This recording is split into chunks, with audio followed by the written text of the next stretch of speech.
নমস্কার বন্ধুরা, কেমন আছেন সবাই?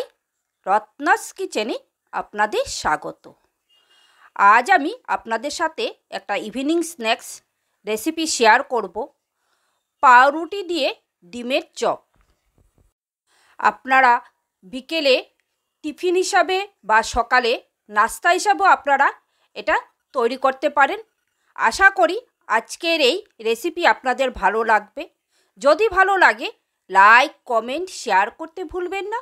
আর আমার চ্যানেলটিকে সাবস্ক্রাইব করে পাশে থাকা বেল আইকনটি প্রেস করে দিবেন, তাহলে আমার নিত্য নতুন ভিডিও সবার প্রথম আপনি পেয়ে যাবেন। যারা ফেসবুক থেকে আমার ভিডিওটি দেখছেন, যদি ভালো লাগে আমার পেজটিকে ফলো করে দিবেন। চলুন রেসিপিটা শুরু করি। এখানে আমি ডিমের এই চপের জন্য আমি ডিমগুলোকে এইভাবে সেদ্ধ করে দুভাগ করে কেটে নিয়েছি। আমি একটা ডিমকে 2 পিস করেছি, এখানে আমি 3টা ডিম নিয়েছি। তো এখন আমি ডিমগুলোকে এক সাইড করে রেখে দেব। আর এখানে নিয়েছি আমি 3টে বড় সাইজের আলুকে সেদ্ধ করে ঠিক এইভাবে গ্রেটার সাইজে গ্রেট করে নিয়েছি। গ্রেট করে নিলে কি হবে, আলুগুলো খুব ভালো করে কিন্তু একদম মানে ইয়ে হয়ে যাবে, যাতে একটুকু দানা ভাব থাকবে না আলুর মধ্যে, খুব সুন্দর স্ম্যাশ হয়ে যাবে আলুগুলো। তো এখন আমি আলুটার মধ্যে কিছু উপকরণ অ্যাড করে দেব। এখন আমি এই আলু সিদ্ধ মাখাটার মধ্যে প্রথমে দিয়ে দেব একটু স্বাদ অনুযায়ী লবণ, তারপর দিয়ে দিব অল্প করে বিট লবণ, আর দিয়ে দিচ্ছি 1 চামচের মতো হলুদের গুঁড়ো, আর 1 চামচের মতো দিয়ে দিচ্ছি কাশ্মীরি লাল লঙ্কার গুঁড়ো। এতে ঝাল হবে না, রংটা সুন্দর হবে।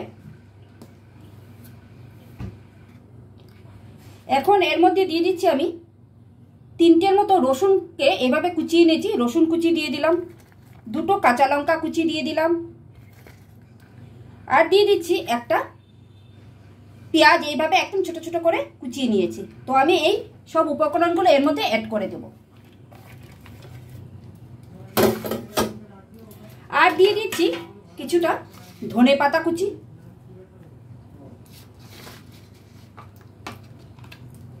আর দিয়ে দিব এর মধ্যে 1 টুকরা লেবুর রস। এতে কিন্তু এই আলু মাখাটা খেতে খুব বেশ ভালো লাগবে।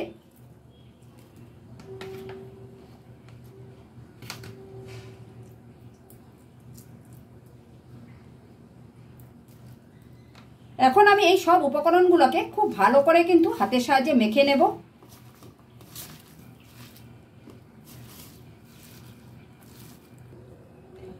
আলু সিদ্ধটা কিন্তু আমার মাখা হয়ে গেছে। এখন আমি এর থেকে এরকম বড় বড় করে এরকম গোল গোল করে লেচি কেটে নেব।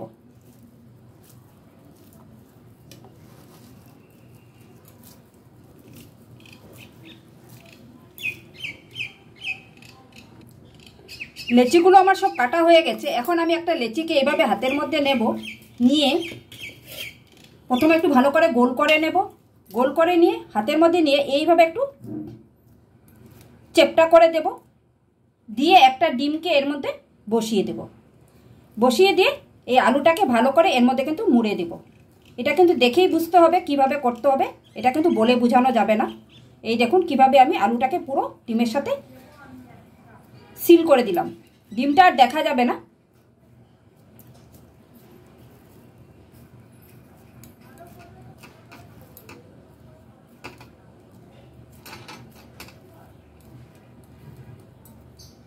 দেখুন একটা কিন্তু আমার তৈরি হয়ে গেছে।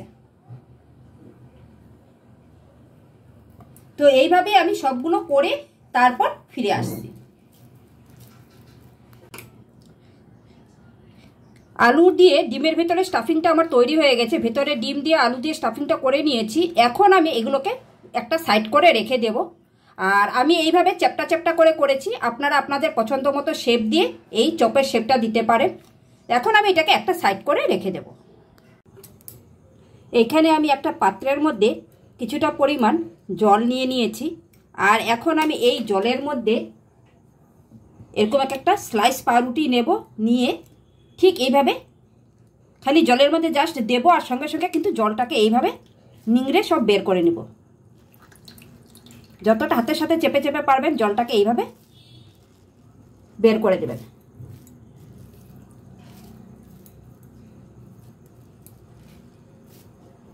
আমি আরেকটা পাউরুটি নেব, ঠিক ওই পদ্ধতিতেই কিন্তু আবারও এটাকে এইভাবে ভালো করে এইভাবে নিংড়ে নেব। দেখুন এইভাবে চিপে চিপে যতটা সম্ভবপর জলটাকে কিন্তু বের করে নিতে হবে।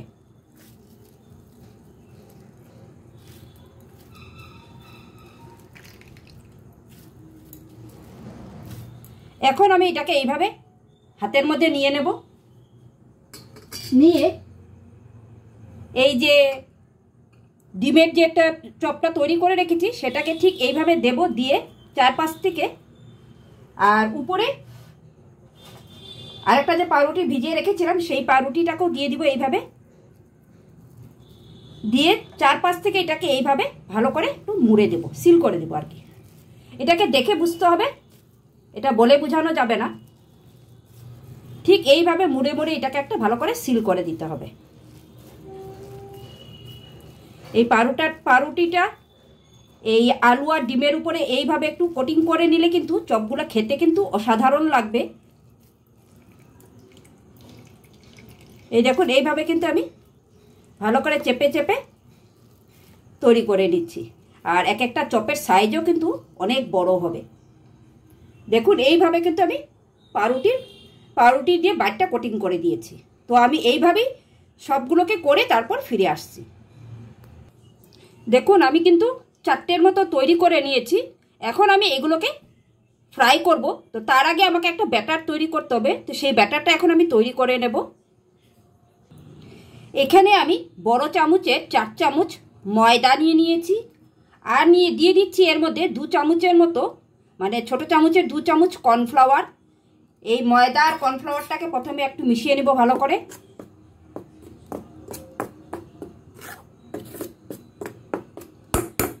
এখন আমি এর মধ্যে দিয়ে দিব 1 চামচের মতো কাশ্মীরি লাল লঙ্কার গুঁড়ো, আর দিয়ে দিব স্বাদ অনুযায়ী লবণ। এখন আমি এর মধ্যে অল্প অল্প করে জল অ্যাড করব আর একটা ব্যাটার তৈরি করব। এই ব্যাটারটার মধ্যে আমি আর অন্য কিছু অ্যাড করব না।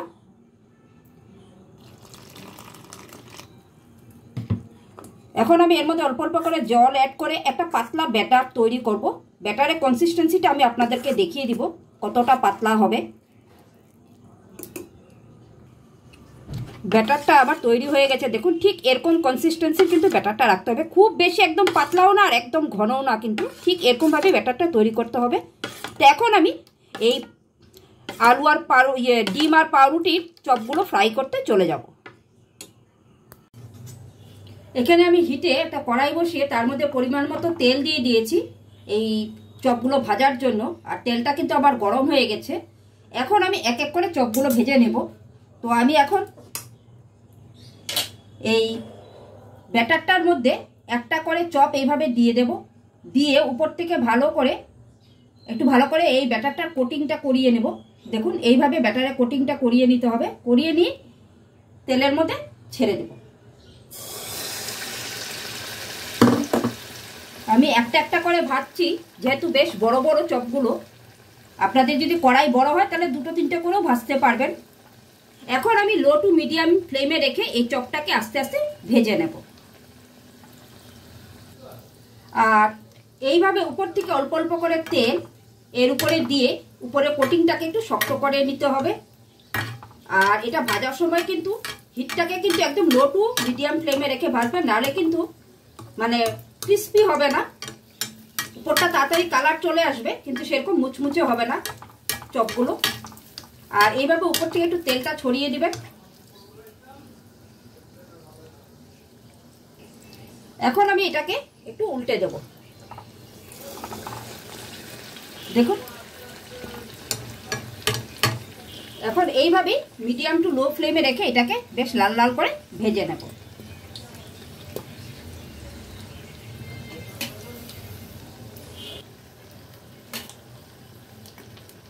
এই চপটা কিন্তু আমার ভাজা হয়ে গেছে, এটাকে আমি তুলে নেব। দেখুন ঠিক এরকম একটু বেশ লাল লাল করে কিন্তু আমি ভেজে নিয়েছি। এখন এটাকে আমি তেল থেকে ছেঁকে ভালো করে তুলে নেব। ঠিক এরকম কালার করেই কিন্তু ভেজে নিতে হবে, তাহলে বেশ ক্রিস্পি হবে। এখন এটাকে আমি তুলে রেখে দিচ্ছি। আমি আপনাদেরকে আরেকটা ভেজে দেখাচ্ছি।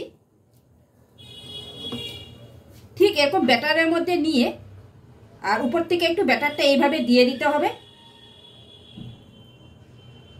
যাতে খুব ভালো করে ব্যাটারটা চারিদিকে লেগে যায়। এখন আমি এটাকে ছেড়ে দেব।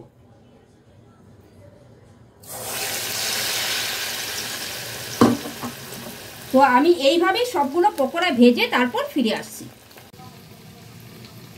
চপগুলো আমার ভাজা হয়ে গেছে, দেখুন এক একটা কত বড় সাইজ হয়েছে। একটা খেলেই কিন্তু পেট ভরে যাবে সন্ধ্যার টিফিনে। আপনারা সন্ধ্যার টিফিনে বা সকালের নাস্তাতেও কিন্তু এটা তৈরি করে দিতে পারেন। তো একটা খেলেই কিন্তু পেট ভরে যাবে। তো আজকে আমার এই ব্রেড আর ডিম দিয়ে এই চপের রেসিপি বা পকোড়া রেসিপি আপনাদের কেমন লাগলো অবশ্যই আমাকে কমেন্টস করে জানাবেন।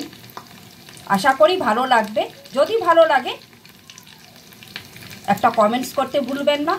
তো আজকের এই ভিডিওটা আমি এখানেই শেষ করছি। আপনারা সকলেই সুস্থ থাকবেন, ভালো থাকবেন। আবার একটা নতুন ভিডিও নিয়ে আপনাদের সাথে আমার দেখা হবে। Thank you.